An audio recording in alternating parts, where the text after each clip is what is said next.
மாதமோ சித்திரை, மணியோ பத்திரை, உங்களுக்கெல்லாம் வருகிறது நித்திரை அப்படின்னு சொல்ல வச்சிருவாங்களோ, பத்திரைக்கு தான் கொடுப்பாங்களோ நினைச்சேன். பரவாயில்ல, இறக்கப்பட்டு கருணைப்பட்டு என் மேலே கொண்ட பேரன்பின் காரணமாக 9:30 மணிக்கு கொடுத்த உறவுகளுக்கு நன்றி. நாம் தமிழர் கட்சியினுடைய தொழிற்சங்க பாசறையின் சார்பாக மேதின பொதுக்கூட்டம். இந்த மேதின பொதுக்கூட்டத்தை நாம் இங்கே நடத்துகிறோம். இந்த அரசு இன்றைக்கு காலையில் தமிழ்நாட்டுடைய முதலமைச்சர் மரியாதைக்குரிய ஐயா முத்துவேல் கருணாநிதி ஸ்டாலின் அவர்கள் உழைப்பாளர் தினத்தினுடைய உழைப்பாளர் சிலைக்கு மாலையிட்டு மரியாதை செலுத்தி உழைப்பாளர் தினத்தை கொண்டாடியிருக்காரு. கொண்டாடிட்டு சும்மா இல்லை, எங்கே போனாலும் ஒரு 5-6 ஸ்டிக்கரை கையில் அழுட்டு போவாங்க. முத்துராமலிங்க தேவர் நினைவிடத்துக்கு போனால் நாங்கள் தான் மணிமண்டபம் கட்டி கொடுத்தோம். இம்மானுவேல் சேகரன் நினைவிடத்துக்கு போனால் நாங்கள் தான் மணிமண்டபம் கட்டி கொடுத்தோம். அப்படியே கன்னியாகுமரிக்கு போனால் நாங்கள் தான் திருவள்ளுவர் சிலையை கட்டி கொடுத்தோம். என்னமோ திருக்குறளை உட்காந்து பக்கத்தில் எழுதுன மாதிரி சொல்லுவாங்க. அதே மாதிரி இந்த உழைப்பாளர் தினத்துக்கு போயிட்டு முதல்ல மே தினத்துக்கு விடுமுறை விட சொன்னது அண்ணா, விடுமுறை விட்டது எங்கள் அப்பா, சொல்றது இந்த அப்பா அப்படின்னு தப்பா சொல்லியிருக்காரு அந்த அப்பா. மே தினத்துக்கு விடுமுறை விட்டு மே தினத்தை கொண்டாட வச்சோம், சம்பளத்துடன் கூடிய விடுமுறையை கொடுத்தோம். அதனால உழைப்பாளர்களை தினத்தை கொண்டாடுகிற உரிமை எங்களுக்கு இருக்கிறது என்று ஐயா ஸ்டாலின் சொல்றாங்க. நான் சுத்தி வளைச்செல்லாம் பேச விரும்பல, நேரமும் இல்லை, நேரம் மேட்ருக்கு வந்துடுறேன். 1970 உழைப்பாளர் தினத்தை கொண்டாடுகிற உரிமை எங்களுக்கு இருக்கின்ற பேசுகிற மரியாதைக்குரிய ஐயா ஸ்டாலின் அவர்களே 1970 தம்பி ஷேக் கூட சொன்னார். இதே திருப்பூர்லேருந்து 15 கிலோமீட்டர் தொலைவில் 8 காசு இருந்த மின்சாரத்தை 10 காசாக உயர்த்திய 2 காசு உயர்த்தி விட்டார்கள் என்று மின்சார கட்டணத்தை குறைக்க போராடிய மாரப்ப கவுண்டர், ஆயி கவுண்டர், பெருந்தகை ராமசாமி, ஈரோடு ராமசாமி இல்ல, இது வேற நம்ம தாத்தா ராமசாமி என்ற 3 பேருடைய நெஞ்சிலும் துப்பாக்கி கொண்டு பாய்கிறது. மறுநாள் காலையிலே பத்திரிகையாளர் சந்திப்பு. தமிழ்நாட்டுடைய அன்றைய முதலமைச்சர் ஐயா ஸ்டாலினுடைய தந்தை, ஐயா உதயநிதியுடைய அப்பா தாத்தா, இன்பநிதியுடைய கொள்ளு தாத்தா, அப்புறம் நாளைக்கு துன்ப நிதி, துயர் நிதி, துக்க நிதி, பல நிதி வரக்கூடிய அவருடைய தலைவர் ஐயா கலைஞர் கருணாநிதி பேசுறாரு. இப்படி விவசாயிகள் மாரப்ப கவுண்டர், ஆயி கவுண்டர், ராமசாமி உள்ளிட்ட இவருடைய நெஞ்சிலே துப்பாக்கி பாய்ந்திருக்கிறது. இதுதான் விவசாயிகளுக்கான ஆட்சியா, இதுதான் தொழிலாளருக்கான ஆட்சியா என்று பத்திரிகையாளர் கேட்கிறாங்க. அதுக்கு என்ன சொல்ல தெரியுமில்ல, யாரு தொழிலாளர்களுக்கு விடுமுறை விட்ட, மேதின விடுமுறை விட்ட உழைப்பாளர் தினத்திற்கு உழைப்பாளர் சிலையை நிறுவிய ஐயா கலைஞர் சொல்றாரு, துப்பாக்கி எடுத்து சுட்டா கொண்டு வராம மல்லிகை பூவா வரும். ஏண்டா வெக்கங்கட்ட நாய்களா, உங்களுக்கு உழைப்பாளர் தினம் கொண்டாடுகிற தகுதி இருக்காடா? தகுதி இருக்கா? அப்படியே கட் பண்ணுங்க. 1999 திருநெல்வேலி மாவட்ட ஆட்சியர் அலுவலகம் இந்த பக்கம் இருக்கு, ஆத்துக்கு அந்த பக்கம் இருக்கு. ஜங்ஷன்ல இருந்து பேரணி வருது, திருநெல்வேலிக்காரங்களுக்கு தெரிஞ்சிருக்கும். ஜங்ஷன்ல இருந்து பேரணி என்ன கேட்டு 70 ரூபாய் கூலி உயர்வை, கூலியை 100 ரூபாயை உயர்த்த வேண்டி போராடுவது யாரு? 1924 இருந்து மாஞ்சோலையிலே வேலை பார்க்கக்கூடிய மாஞ்சோலை தேயிலை தட்ட தொழிலாளர்கள். ஒரு Bombay company, Bombay trading corporation ஒரு பாம்பே கம்பெனி, மும்பை கம்பெனி, அவன் தான் கூலி தரணும். தமிழ்நாடு அரசு தமிழ்நாடு அரசு அவன் பேசி கூலியை தரணும். 70 ரூபாயை 100 ரூபாயை உயர்த்துங்கள் என்று தேவேந்திரகுல சொந்தங்கள், அருந்ததியர், மறவர், பறையர், இஸ்லாமியர் உள்ளிட்ட சொந்தங்கள் போராடுறான். மரியாதைக்குரிய புதிய தமிழகத்தினுடைய கட்சியின் தலைவர் ஐயா டாக்டர் கிருஷ்ணசாமி, இன்றைய சபாநாயகர் சொல்லின் செல்வர் ஐயா அப்பாவு தலைமையில போராட்டம். இஸ்லாமிய இயக்கங்கள் எல்லாம் இருக்கான், போராட்டம் போயிட்டு இருக்கு. அங்கிருந்து உத்தரவு, திருநெல்வேலி மாவட்ட கண்காணிப்பாளருக்கு உத்தரவு, சுட்டு தள்ளு. சுடும் போது ஒவ்வொருத்தரும் என்ன சொல்லி சுட்டான்? பல்லப்பைய உனக்கு, போராட்டம் எதற்கு என்று சுட்டான். சொன்னது யாரு? இன்றைய சபாநாயகர் ஐயா அப்பாவு. யூடியூப்ல இருக்கு, பார்த்து 19 பேரை. அதுல ஒரு பெண் ஆத்துக்குள்ள விழுந்துடுறா, தத்தளிச்சு திருப்பி வந்துடுறா. வந்தவள் தன்னுடைய 3 வயது குழந்தைய அணைச்சி எப்படியாவது ஆத்துக்குள்ள வெளியே வரும் என்று தவித்த பொழுது குழந்தைய புடுங்கி ஆத்துக்குள்ள வீசி அவன் நெஞ்சில மிதிச்சு ஆத்துக்குள்ள தள்ளி ஆத்துக்குள்ள மத்து சட்டமே 19 பேர். அந்த 19 பேருடைய சாவையும் தொழிலாளருடைய சாவையும் சகித்துக் கொண்டிருந்த கருணாநிதியின் வாரிசுக்கு தொழிலாளர் தினம் கொண்டாட என்ன மயிரா தகுதி இருக்கு? என்ன தகுதி இருக்கு? வெக்கம் இல்லாம எங்க அத்தா ஒருத்தர் இருக்கார் ஊர்ல, 35 வருஷம் கம்யூனிஸ்ட் கட்சியில் இருந்தவர். அவரு ஊர்ல ஒரு கொடி ஏத்தினாரு. எந்த கொடிய? கம்யூனிஸ்ட் கொடி இறக்கிட்டு நம்ம கொடி ஏத்துறாரு. அண்ணன் சீமான் அவர்கள் வந்தாங்க எங்க ஊருக்கு. எங்க அம்மா பிறந்த ஒரு சிறுவைகுண்டம் தொகுதி ராமானுஜமுதூர்ல.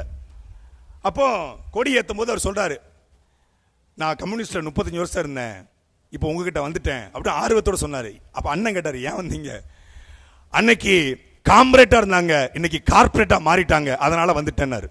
இந்த வார்த்தையை அண்ணன் சீமான் மண்டைக்குள்ள ஏத்திட்டாரு. ஏய் நல்லா இருக்குடா இந்த வாசகம், அன்னைக்கு கார்பரேட் இன்னைக்கு கார்பரேட். அக்கா கார்த்திகா சொன்னாங்க, எந்தெந்த நிறுவனத்திலும் இந்த கம்யூனிஸ்ட் கட்சிகள் பணம் வாங்கியிருக்கிறது என்று. எலெக்ஷன் பாண்டுல தேர்தல் பத்திரத்தில் பாஜக, காங்கிரஸ், திமுக அடுத்தபடியாக இந்தியாவில் பல்வேறு முதலாளியம் கையேந்திய ஒரே கட்சி இந்த கேவலப்பட்ட கேடுகட்ட கம்யூனிஸ்ட். இவனுக்கு தொழிலாளர் பத்தி என்ன அக்கறை இருக்கு?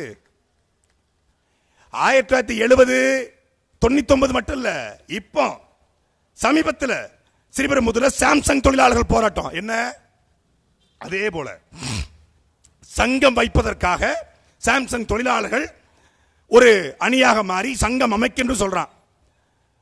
அந்த திமுக என்ன பண்ணுது? அந்த முதலாளிகிட்ட பேசி அவனுக்கு ஆதரவா இருக்கக்கூடிய அந்த முதலாளி வர்க்கத்துக்கு ஆதரவா இருக்கக்கூடிய ஒரு 10 பேரை உருவாக்கி அவன் ஒரு சங்கத்தை உருவாக்கி ஒரு பெரிய பெட்டி கடைக்கு பக்கத்தில் இன்னொரு சின்ன கடையை போட்ட மாதிரி இவன் ஒரு கடையை விரிச்சிட்டான். இன்னைக்கு சாம்சங் தொழிலாளர் சங்கம் உருவாக்கப்பட்டிருக்கிறது என்றால் அதுக்கு ஒரே ஒரு காரணம் நாம் தமிழர் கட்சியுடைய தொழிற்சங்கமும் செந்தமரன் சீமானும் மட்டும்தான். களத்தில் இறங்கி நின்றது நாம் தமிழர் கட்சி. எல்லாரும் சொன்னாங்க அந்த தொழிலாளர் பின்னல் அடை தொழிலாளர்கள் பாதிக்கப்பட்டிருக்காங்க, நெசவு தொழிலாளர்கள் பாதிக்கப்பட்டிருக்காங்கன்னு. தமிழ்நாட்டில் பாதிக்கப்படாத ஒரு தொழிலாளர் காட்டுங்க. 8 மணி நேரம் வேலைக்கு தான் இந்த போராட்டம். 1886 8 மணி நேரம் வேலைக்கு தான் போராட்டம். 8 மணி நேரம் வேலை, 8 மணி நேர சொந்த வாழ்க்கை, 8 மணி நேர ஓய்வு என்பது தொழிலாளருடைய கோரிக்கை. அது நிறைவேற்றப்பட்டு 120 வருஷம் ஆச்சு. ஆனால் இன்றைக்கும் 8 மணி நேர வேலை சாத்தியம் இருக்கிறதா? வண்டி ஓட்டுநர், அரசு பேருந்து ஓட்டுநர் 8 மணி நேரம் ஓட்டிடுவாரா? மருத்துவர் 8 மணி நேரம் வேலை பார்க்கிறாரா? செவிலியர் 8 மணி நேரம் வேலை பார்க்கறாங்களா? யார் 8 மணி நேரம் வேலை பார்க்கறா? 8 மணி நேரம் வேலை பார்க்கிற ஒரே ஆளு திமுக ஊபி மட்டும்தான். 8 மணி நேரம் ட்வீட் போடுறான் உட்காந்து. அவன் ஒருத்தன் தான் 8 மணி நேரம் வேலை பார்க்கறான். வேற எவனும் 8 மணி நேரம் வேலை பார்க்கறது இல்ல. கொத்தடிமை முறை ஒழிக்கப்படல.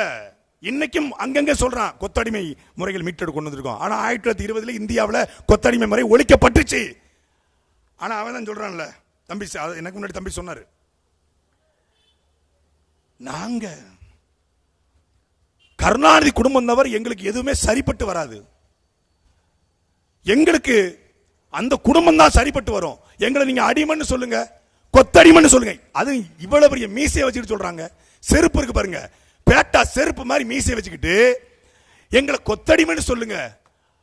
எங்க ஐயா உதயநிதியை நாங்க அமைச்சராக்கிட்டோம், எங்க இன்பநிதியை மட்டும் நாங்க எப்படியாவது அமைச்சர் ஆக்கிட்டோம்னா அந்த கட்ட வேகம். அப்ப எங்க கையில கட்ட கிடைக்காம போயிருச்சு. அப்போ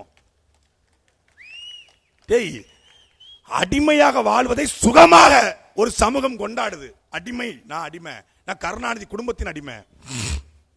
வெக்கமே இல்லாம உழைப்பாளர் தினத்தை கொண்டாடுறான். யார் இங்க நிம்மதியா இருக்கா? திருப்பூர் என்றால் ஒரு காலத்தில் திருநெல்வேலி, தூத்துக்குடி, கன்னியாகுமரி, தென்காசி, மதுரை, தேனி, திண்டுக்கல், ராமநாதபுரம் இந்த பகுதியில் 10th முடிச்சா, +2 முடிச்சா, டிப்ளமோ முடிச்சா, ITI முடிச்சா, கல்லூரியில் பாஸ் ஆனாலும் பாஸ் ஆகாட்டாலும் எம்ப்ளாய்மெண்ட்ல 15 வச்சு வேலை கிடைச்சாலும் கிடைக்காவிட்டாலும் திருப்பூருக்கு போனால் பிழைத்துக் கொள்ளலாம் என்று ஓடோடி வந்த ஒவ்வொருத்தரும் வந்தா. திருப்பூர் வாழ்க்கைக்கான மாற்றமா இருந்தது, திருப்பூரா இருந்தது. இன்னைக்கு திருப்பூர்ல வாழ்றவனுக்கே வாழ்க்கை இல்லை. திருப்பூருடைய பூர்வகுடி மக்களுக்கு, திருப்பூருடைய சொந்த ஊரை கொண்டவனுக்கு இன்னைக்கு வாழ்க்கை இல்லை. ஈரோடு பெருந்துறையில மட்டும் 62,000 பேர் சொல்றாங்க வடநாட்டுக்காரங்க. இங்க ஒரு நாள் ஞாயிற்றுக்கிழமை அண்ணன் சண்முகம் பார்க்க வந்துட்டேன், தெரியாம வந்துட்டேன். நம்ம அலுவலகத்து பக்கத்தில் ஒரு தேநீர் கடை, அங்க போய் தேநீரை குடிச்சிட்டு உட்கார்ந்துருக்கோம். ஜோடி ஜோடியா போறான். அப்பதான் சண்முகன் கேட்டேன், என்னென்ன நடக்குதுங்க? எல்லாமே 18, 19, 20 வயசு ஜோடி ஜோடியா போத. இதான்ப்பா நடக்குது, இதான் நடந்துகிட்டு இருக்கு. காவல்துறை தெரியுமா? நல்லா தெரியும். அப்ப ஏன் பண்ணுது? அந்த கோல்டனான அந்த ராஜு பேரு அவன் இருந்து காசு போயிட்டு இருக்குப்பா. திருப்பூர் எப்பேற்பட்ட ஊரை நாசமாக்கிட்டான், நாசமாக்கிட்டான். 15 ஆண்டுகள்ல, ரொம்ப இல்ல, 15 வருஷத்துல திருப்பூரின் கலாச்சாரம் மாறி போச்சு.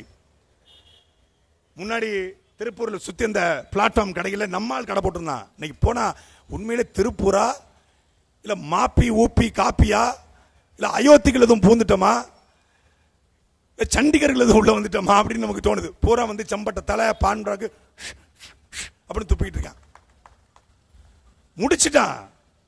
திருப்பூருடைய நொய்யல் 6 செத்து போச்சுன்னு பேசுறாங்க. 6 மட்டும் இல்லைங்க, திருப்பூரே செத்து போச்சு. திருப்பூர் செத்து கொண்டிருக்கிறது. கொஞ்சம் உயிர் இருக்கிற, கொஞ்சம் குறவலையில உயிர் இருக்கிற திருப்பூரை காப்பாற்றத்தான் உங்கள் பிள்ளைகள் நாங்கள் இந்த இடத்துல கூட்டம் போடுறோம். இந்த கூட்டத்தை போட்டு காப்பாத்திருவியா? நீங்கள் கேட்கலாம், யாரு காப்பாத்திருக்கணும்? சுப்பாராயன், அவர் இன்னோவா கார்ல ஆட்டிட்டு போறாரு, கால் ஆட்டிக்கிட்டு. அவருக்கு என்ன பிரச்சனை? அவருக்கு சொகுசு வீடு, தோட்டம், துறவு, உண்மையான கம்யூனிஸ்டா வாழ்ந்துகிட்டு இருக்காரு சுப்பாராயன். அவருக்கு அந்த கவலை எல்லாம் கிடையாது. அவருக்கு வடநாட்டுக்காரன் வந்தானே, திருப்பூர்காரன் வந்தானே, திருநெல்வேலிக்காரன் வந்தானே, எந்த கவலையும் இல்ல. கமிஷன். ஒரு காலத்துல கம்யூனிஸ்ட் ஒரு இடத்துல கூட்டம் போடுறாங்கன்னா முதலாளி பயப்படுவான். யோ கூட்டு பேசுங்கயா, யோ கம்யூனிஸ்ட் பேச முடியாது, அவன் மண்டக்கருக்கு பிடிச்சவன்யா, அவன்கிட்ட வந்து பேசவே முடியாதும்மா. இன்னைக்கு கம்யூனிஸ்ட் ஒரு இடத்துல போஸ்டர் ஒட்டுறான்னா கம்பெனிக்காரன் டீல் பேஸ்டான்னு அர்த்தம். கம்யூனிஸ்ட்காரன் கூட்டம் போடுறான்னா டீல் முடிஞ்சிச்சுன்னு அர்த்தம். கம்யூனிஸ்ட்காரன் கூட்டத்தை கழிச்சு சேர் எடுத்தோம்னா காசு அங்க பரிமாறப்பட்டுச்சுன்னு அர்த்தம். முடிஞ்சு, சோழி முடிஞ்சு. ஏன்னா நான் பட்டவன். இதே திருநெல்வேலி தூத்துக்குடி மாவட்டத்தில் ராமானுஜபுரத்துல ஒரு நிலத்துக்காக எங்க ஆச்சி, எங்க மாமன், சித்தப்பன், பெரியப்பா எல்லாம் என்ன பண்றாங்க? போராட்டம் பண்றாங்க. அது இன்னைக்கு புல முழுக்க திமுக தானே, திமுக குடும்பம் தானே. திமுக வரல, எப்போதும் போல வரல, வழியே இல்லை. கம்யூனிஸ்ட் வந்தா சரியா இருக்கும், கம்யூனிஸ்ட் தான் இதுக்கு சரி.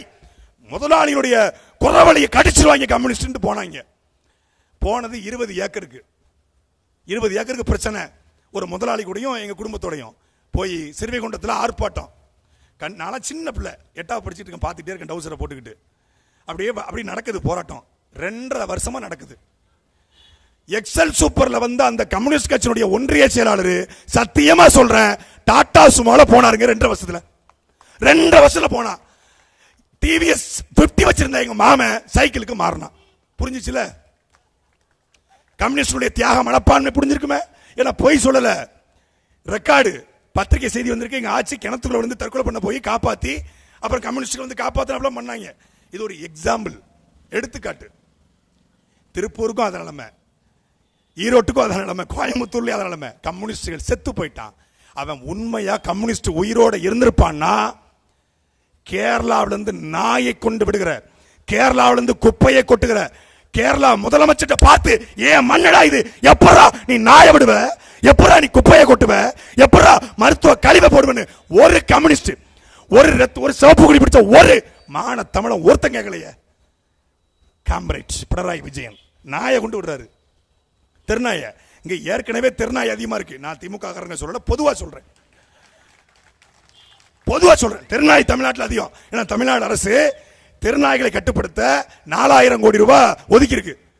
எந்த தெருநாய் நீ திருப்பி கேட்கறீங்க பாருங்க.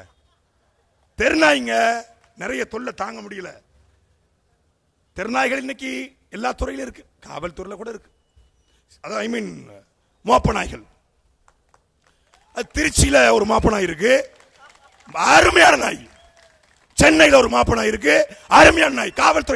காவல்துறை நாய் நல்லா மோப்ப முடிக்கும், பயங்கரமா மோப்ப பிடிச்சது, பயங்கரமா பண்ணிக்கிட்டு இருக்கு. சேட்டை வழக்கு போட்டா, காரை உடைச்சா, செல்ல களவாண்டு ஆடியோ ரிலீஸ் பண்ணா பயந்துருவாங்க, மிரட்டுவாங்க. டேய், என்ஐஏவே பார்த்துட்டு உட்கார்ந்துருக்கோம்ல. என்ஐஏ இந்தியாவினுடைய உச்சபட்ச புலனாய்வு அமைப்பு. என்ஐஏ தொட்டி எவனாவது உள்ள வந்திருக்கானா? வந்தா என்ஐஏ வந்தார்கள். என்ஐஏ வந்ததுனால எங்களுக்கு சோதனை வந்தனால நிரூபிக்கப்பட்டது யாரு? நாம் தமிழர் கட்சியினுடைய தம்பிமார்களும் நாம் தமிழர் கட்சியும் நிரூபிக்கப்பட்டது. நாங்கள் இந்தியாவுடைய அரசியலமைப்பு சட்டத்துக்கு உட்பட்டு, இந்திய தேர்தல் ஆணையத்துக்கு உட்பட்டு ஜனநாயக கட்சி கட்டுவோம் என்பதை என்னைய சோதனை போட்டு நிரூபிச்சுட்டு போயிட்டாங்க. இவங்க வழக்குக்கு போட்டு பேசுனா வழக்கு போட்டுருவாங்க. பேசினா வழக்கு போடுறோம், அப்புறம் என்ன சுதந்திரம்? எப்படி மீம் போட்டா பாம் போட்ட மாதிரி கைது பண்றது. ஃபேஸ்புக், ட்விட்டர், இன்ஸ்டா, யூடியூப் பேசினா வழக்கு. சுதந்திரத்தை கொண்டாடுவாங்க. கோட்டையிலே முதலமைச்சர் கொடியேற்றினார். என்னடா கொடியேற்றிய? சுதந்திரமே இல்ல, பேச்சு இல்ல, எழுத்து இல்ல, எதிரியும் இல்ல, ஆனால் சுதந்திர தினம். அதே மாதிரிதான் அம்மாவை பட்டினியா போட்டுட்டு ஹாப்பி மதர்ஸ் டே அப்படின்னு வாட்ஸ்அப் ஸ்டேட்டஸ். பொண்டாட்டிக்கு மல்லிப்பூ கூட வாங்கி கொடுக்க மாட்டான், பொண்டாட்டியை மதிக்க மாட்டான், பொண்டாட்டியை அடிப்பான். Happy women's day. குழந்தைகளை படிக்க வைக்க மாட்டான், குழந்தைகளை அடிச்சு வேலை வாங்கி அதுல குடிப்பான். Happy children's day. உழைப்பாளர் ரத்தத்தை வேர்வையா உறிஞ்சுவான், மாஞ்சோலை தேயிலத்தூர் தொழிலாளர்களை கொல்லுவான், விவசாயிகள் மீது குண்டர் சட்டம் போடுவான். மே தினம் மாயிர புடுங்கின தினம். உனக்கு என்ன கேடு? செய்யார்ல சிப்காட் தொழிற்சாலை எதிர்த்து போராடிய 19 விவசாயிகள் மீது குண்டர் சட்டம் போட்டதை இந்த மண்ணில் இருந்த மானமுள்ள கம்யூனிஸ்ட் என்கிற கம்யூனிஸ்ட் கண்டித்தீர்களா? அப்புறம் என்ன கண்டிச்சவன் யாரு? இந்த நிலத்துல ஒரே தலைவன், ஒரே ஆண்மகன், பிரபாகரனுடைய பிள்ளை எங்கண்ணன் செந்தவனன் சீமான் மட்டும் கண்டிச்சாரு. போடுறா குண்டாச. 5 நாள்ல ரிவோக் பண்ணான் குண்டாச, உடைச்சு வெளியே வந்தாங்க விவசாயிகள். இன்னைக்கு கிட்டத்தட்ட 1000 நாட்களாக சென்னை ஸ்ரீபெரும்புதூர் பக்கத்தில் பரந்தூர்ல 1000 நாட்களாக விவசாயிகள் போராடுறான். அவன் உனக்கு தொழிலாளர் இல்லையா? அவன் உனக்கு உழைப்பாளி இல்லையா? அவனுக்கு மேதினம் கிடையாதா? அப்புறம் என்ன மேதினம்? மேதினம் என்ன தினம்? 1000 நாளா போராடுறான். என்னத்துக்கு?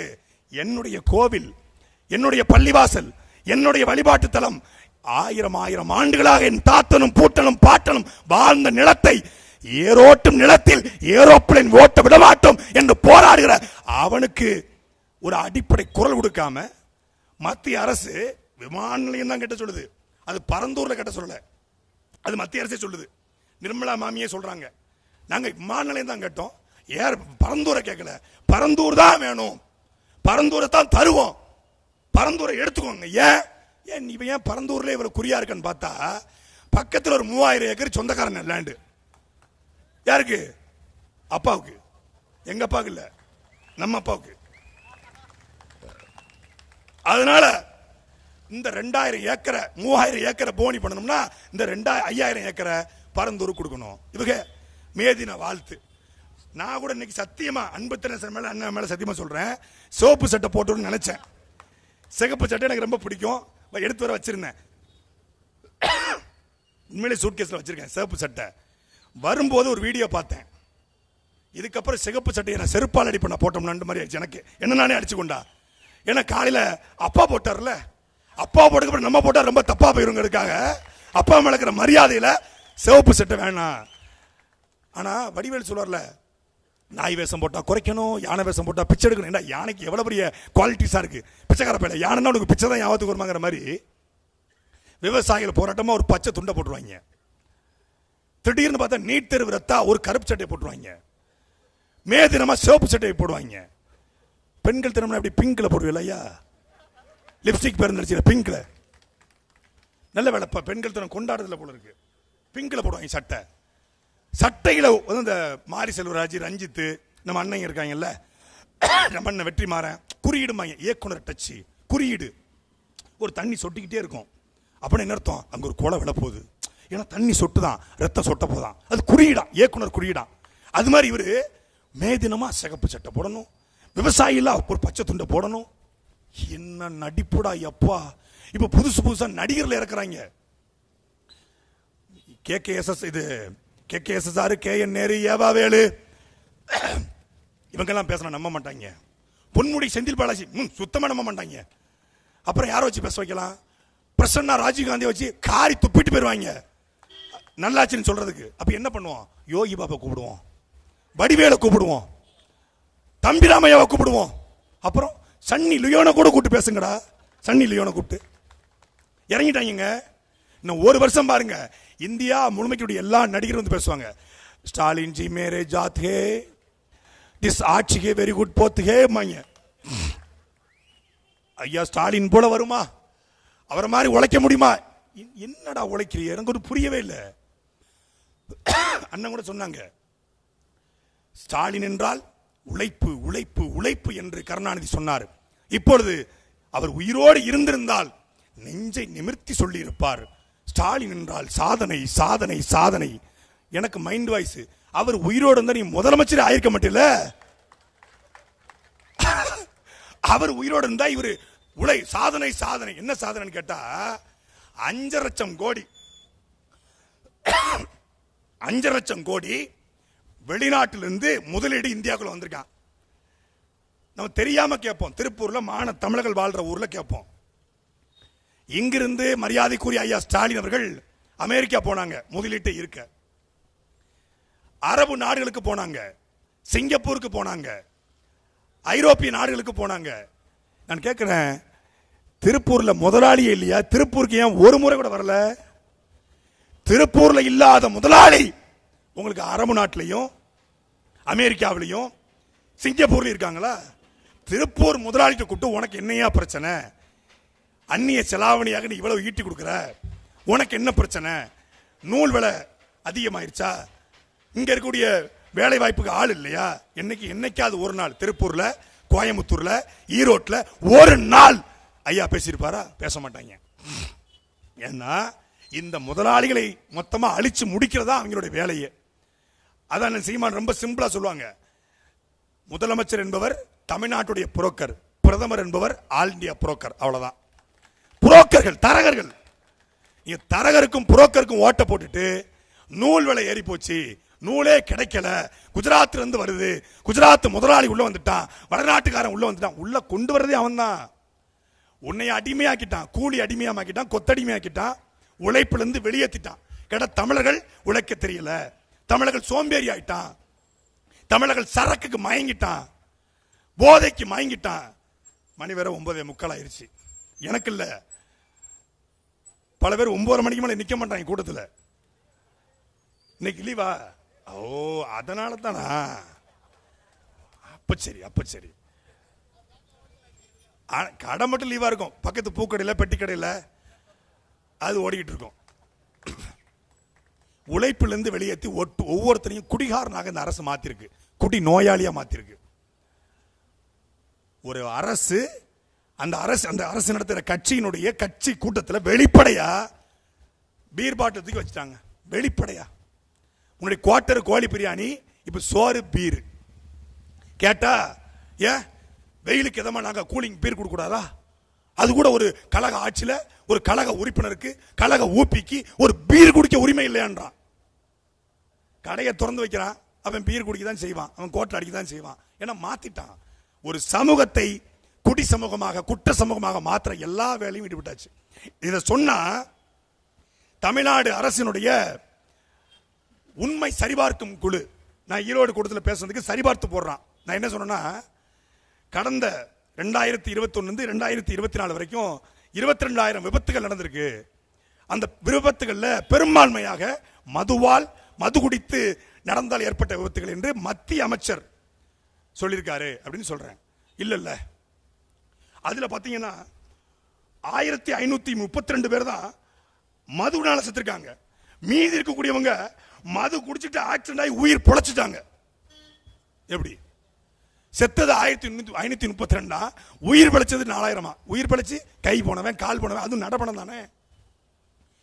தமிழ்நாட்டில் நடைபெறக்கூடிய பெரும்பான்மையான விபத்துகளுக்கு காரணம் மது. ஒரு வருஷத்துக்கு 50,000 கோடி ரூபாய் வருமானம். கால்நடைத்துறை நஷ்டத்தில் போகுது, பால்வளத்துறை நஷ்டத்தில் போகுது, போக்குவரத்துறை நஷ்டத்தில் போகுது, பள்ளிக்கல்வித்துறை வருமானம் இல்ல நஷ்டத்தில் போகுது, சிறைத்துறை நஷ்டத்தில் போகுது, வேளாண் துறை நஷ்டத்தில் போகுது.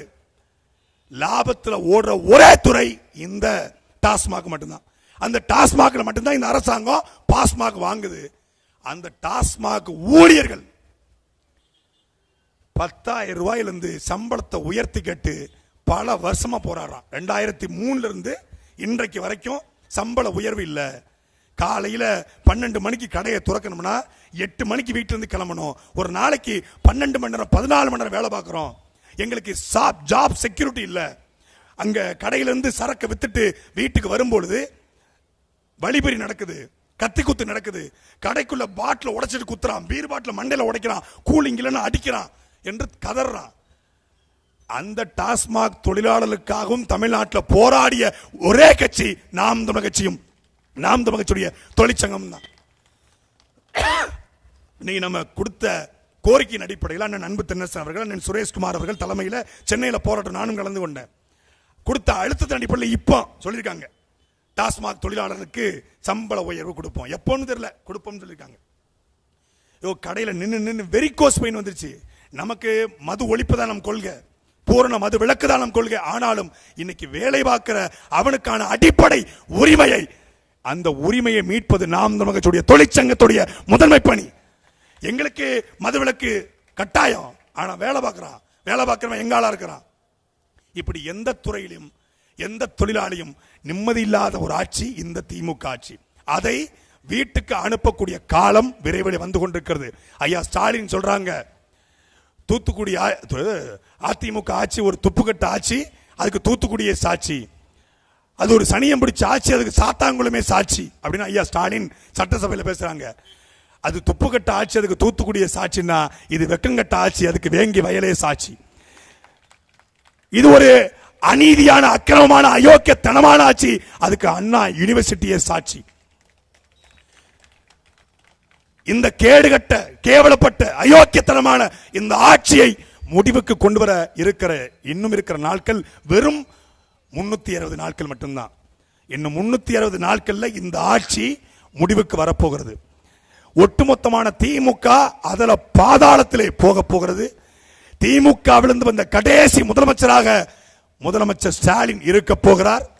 திமுக குடும்பம் எப்படியெல்லாம் பொய் வழக்குகளை போட்டு எங்களை முடக்கினார்களோ, நாங்க பொய் வழக்கெல்லாம் போட மாட்டோம், உண்மை வழக்கே போடுவோம். உண்மை வழக்கு போடுவோம். காலம் மாறப்போகுது. 8.2 விழுக்காடு வச்சிருக்க நீங்க எல்லாம் ஆட்சிக்கு வந்துருவீங்களா? கூட உருக்க இந்த கௌசிக் வந்தாங்கிற மாதிரி குறுக்க இந்த கௌசிக் விஜய் வந்தா சோடியா மிஸ் ஆகுறீங்களா? ஒரே அடி சுக்கு சுக்கா நொறுங்க போறீங்கிற மாதிரி நாங்க புலி வேட்டைக்கு போயிட்டு இருக்கோம். ஒரு கொசு வந்து இங்க தொடையில கடிக்குது. புலி வேட்டைக்கு போகும்போது கொசுவை கடிச்சா நம்ம என்ன பண்ணுவோம்? கொசு உட்காந்து அடிப்போமா அப்படின்னு ஊதிட்டு போவோம். அது மாதிரி ஊதி தள்ளிட்டு போயிட்டே இருப்போம். கொள்கையற்ற கோட்பாடற்ற. நான் சத்தியமா சொல்றேன், ஒரு கட்சியில யாராவது ஒருத்தர் பேச்சாளர் இருப்பான். ஒரு கட்சியில் இருக்கிற எல்லாரும் பேச்சாளர் இருக்கிற ஒரே கட்சி அது நாம் தமிழர் கட்சி மட்டும்தான். தலைவர்கள் பேசுவதை சமீபத்தில் நீங்க பார்த்திருப்பீங்க. எங்க அண்ணன் ஸ்ட்ரிக்டா சொல்லியிருக்காங்க, டேய் சில பேர் பேரை மேடையில் பேசாதன்னு சொல்லியிருக்காங்க, அதனால பேசல. தலைவர்கள் பேசுறத மேடையில் பார்த்திருப்பீங்க. தமிழ்நாட்டில் சினிமாவை மட்டுமே புகழா நினைச்சுக்கிட்டு, சினிமா வச்சு மட்டுமே ஆட்சியை பிடிச்சதெல்லாம் நினைச்சுக்கிட்டு சில பேர் வர்றான். 4 நிமிஷம் பேசுறதுக்கு 40 தடவை துண்டறிக்கையை பார்க்கறான். நம்பிக்கைன்னு வாயில வரல. நமது அரசியல் என்பது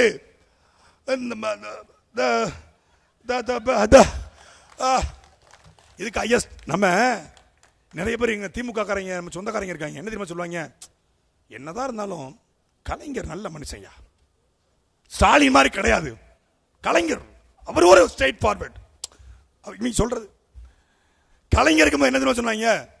என்னதான் இருந்தாலும் அண்ணா ஆட்சி மாதிரி வருமா? அண்ணா தான். கலைஞர் கொஞ்சம் அப்படி மேலோட்டமா இருப்பாப்ல. கலைஞர் போன உடனே இப்போ கலைஞர் ரொம்ப அவருக்கு பரவாயில்ல, இவருக்கு அவர் எவ்வளவு பரவாயில்ல. இவர் வந்த உடனே எடப்பாடி இருக்கும்போது 4 வருஷம் எடப்பாடி ஐயோ கொடுமன்னாங்க. என்னதான் இருந்தாலும் எடப்பாடி ஆச்சு கொஞ்சம் நல்லாச்சு தான்றாங்க. இப்போ சத்தியமா சொல்றேன், உதயநிதி வந்தார்னா நாமளே ஸ்டாலின் வாழ்க அவரை மாதிரி வருமா? 1000 தான் துண்டு சீட்டு பார்த்தாலும் அவர் துருப்பிடிக்காம பேசுவாருங்க. அவருடைய ஹேர் ஸ்டைல் அவருடைய அழகே அழகுங்க. அவர் நடந்து வந்தா கம்பீரம் சரத்குமார் மாதிரி இருக்குங்க. நம்ம பேசுவோம். உதயநிதி வந்தா நம்ம பேசுவோம். அது மாதிரி இப்போ இன்னொருத்தர் வந்து என்ன சொல்றாரு? ஸ்டாலின் துண்டு சீட்டு பார்க்கும்போது நம்ம துண்டு சீட்டு 2.0 நம்ம கிண்டல் பண்ணுவோம். அக்கா கார்த்திகால ரொம்ப கிண்டல் பண்ணாங்க, துண்டு சீட்டு. இப்ப இல்ல, பொதுவா துண்டு சீட்டுமாங்க. அவரா துண்டு சீட்டு. இப்போ ஒன்று வந்திருக்காது A4 சீட்டு. அவராது 18 வயசுல ஒரு கட்சியை ஒரு இளைஞரணி மாநாடு போட்டு துணை மேயர் ஆகி, அப்புறம் செயல் தலைவராகி, அப்புறம் துணை முதலமைச்சராகி, தட்டு தடுமாறி பிரசாந்த் கிஷோருக்கு 3000 கோடியை கொடுத்து காலில் கையில் விழுந்து, சபரீசனுக்கு காலில் கையில் விழுந்து எதையோ ஒன்று பண்ணி விட்டால கடிப்பேல வேலை பண்ணி, திருமாவளவன் கம்யூனிஸ்ட்லாம் காலில் விழுந்து ஒரு வேலையை பார்த்து முதலமைச்சர் ஆனார். இங்க வந்த உடனே முதலமைச்சர் ஸ்ட்ரைட்டா no America, no villain, no comedian, ஸ்ட்ரைட்டா ஹீரோ. இந்த அமெரிக்க மாப்பிள்ளையா அதெல்லாம் ஆகாதுங்க, நம்ம வர்றோம் செய்யறோம் அப்படின்ட்டு கிளம்பியிருக்காப்புல. 4 நிமிஷம் பேச்சுக்கு நாக்கு குளறுது. நான் எதுக்கு சொல்ல வந்தேன்னா, இன்னைக்கு தமிழ்நாட்டுக்குரிய ஒவ்வொரு அரசியல் கட்சியின் தலைவர்களுடைய பேச்சை பாருங்க, ஒவ்வொரு கட்சியில் கூடிய பொறுப்பாளருடைய பேச்சை பாருங்க. ஆனா சமூக வலைதளத்தில் எவன் பேச்சாவது வருதா? திமுக எத்தனை பேச்சாளர் இருக்கான்? ஒருத்தன் பேச்ச யாருக்கா கேட்டிருக்கீங்களா? இன்ஸ்டாகிராம்ல, ஃபேஸ்புக்ல, ட்விட்டர்ல ஒருத்தன் பேச்ச பார்க்க முடியாது. எவனும் பேசவும் தெரியல, பேசவும் மாட்டான்.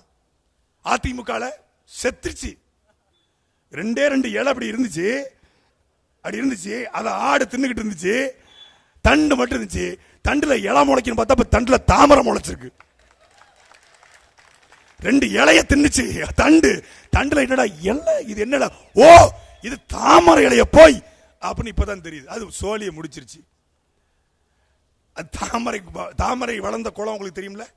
தாமரை வளர்ந்த குளம் பார்த்திருப்பீங்க ஊர்ல. தாமரை எந்த குளத்துல வளரும்? எந்த குளத்துல சேர் அதிகமா இருக்கோ, எந்த குளத்துல புழுக்களும் எந்த குளத்துல இருக்கோ, அந்த கொடூரமா, ரொம்ப கொடூரமா அந்த குளத்துல தாமரை முளைக்கும். இப்ப தாமரை அண்ணா அறிவாலயம் அது பேரு, அவங்களுடைய அதிமுக அலுவலகத்தில் முளைச்சிருக்கு. அது நம்ம முடிஞ்சிருச்சு, அதான் அவங்களே முடிச்சுக்குவாங்க. நம்ம ஹச் ராஜாவும் மாமா நயினார் நாகேந்திரமே அந்த வேலையை செம்மனை செஞ்சிருவாங்க. அது நமக்கு வேலை மிச்சம், அதனால விட்டுறலாம். நமக்கு ஒரே எதிரி இந்த இனத்தின் எதிரி, இந்த இனத்தை அழித்தொழித்த எதிரி, தொழிலாளருடைய விவசாயிகளுடைய வாழ்க்கையை நாசமாக்கிய ஒரே எதிரி திராவிட முன்னேற்ற கழகம். போர் கருணாநிதி மகன் ஸ்டாலினுக்கும் பிரபாகரன் பிள்ளை சீமானுக்குமான சண்டை இந்த தேர்தல் களம். 1 வருஷம் அவங்க எல்லாத்துக்கும் மார்ச் மாசம் தேர்தல் பரப்புற நாங்க இப்பவே தொடங்கிட்டோம். திருப்பூர்ல தொடங்கிட்டோம். இன்னும் சின்ன ஒரு 10 நாள் உறுதியாயிரும். சின்ன வந்ததுக்கு அப்புறம் எங்களுடைய வேட்டை வேற மாதிரி இருக்கும். இதுவரைக்கும் தேக்கி வைத்திருந்த, எப்படி 7ஆம் அறிவு படத்துல சூர்யா மொத்த சக்தியும் திரட்டி போதி தருமனாக மாறி வில்லனை வீழ்த்துவாரோ, அப்படி மொத்த சக்தியும் திரட்டி இந்த திமுகவை இந்த களத்திலே வீழ்த்துவோம். அனைவருக்கும் என்னுடைய மேதின வாழ்த்துக்கள். நன்றி, வணக்கம்.